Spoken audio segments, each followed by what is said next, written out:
They always come too close. Not physically, spiritually. These woods aren't just wild, they're sacred. Cursed, even. The ground remembers what they forget. The ceremonies, the warnings, the rules. I was not born like this, I became. Long ago, I walked as a man, a healer, respected, trusted, until power whispered another path. The path of the lushi, the one who walks on all fours, who sheds his skin and wears the shapes of beasts. But such power always has a price. To take it, I had to destroy what made me human.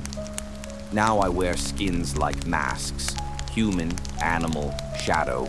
I no longer belong to one shape. I belong to the hunger. This weekend it was 3 hikers, 2 men, 1 woman. They joked and drank like the mountains owed them silence. Jess noticed me first. She looked too long into the tree line. Her grandmother probably told her stories when she was a child. Stories she laughed off as myth. But her bones remembered. They reached the cabin just before dark. Foolish place. It stood near where the old medicine wheel once lay, shattered when settlers brought steel and ignorance. As they made their fire, I whispered into the trees. Help me. Not my voice, of course. A mimic, a pleading child, an injured woman. I know what tears sound like. I've warned them. Jess froze. Ryan squinted into the dark. Marcus waved it off. Just an animal. But they listened differently after that. They barred the doors, shut the curtains, told themselves stories around the fire to drown out their nerves. Then I knocked. 3 times. Slow. Ritualistic. A pattern older than language. Ryan opened the door. Just a crack. Enough. He didn't see me, but he felt me. That dread that creeps up your spine when your spirit senses what your eyes can't. He closed the door fast. They took turns staying awake. When Ryan drifted off, I stood by the window. He saw me. At first, I was Jess, then Marcus, then something older, shaped like an elk, but tall, unnatural, twisted.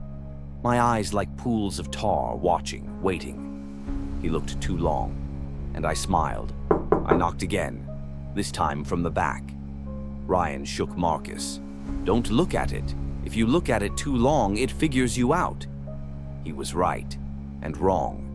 I already knew them. I circled the cabin, scraped the windows, knocked on the roof. The wind stopped. Even the fire bent away from me. And Jess, sweet Jess, glanced at the glass.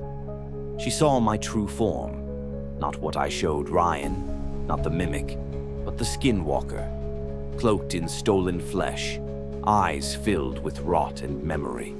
That's all it took. I took her without a sound. No blood, no fight, just absence.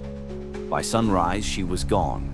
All they found was a single bloody fingerprint on the window she slept near. Mine. Ryan wept.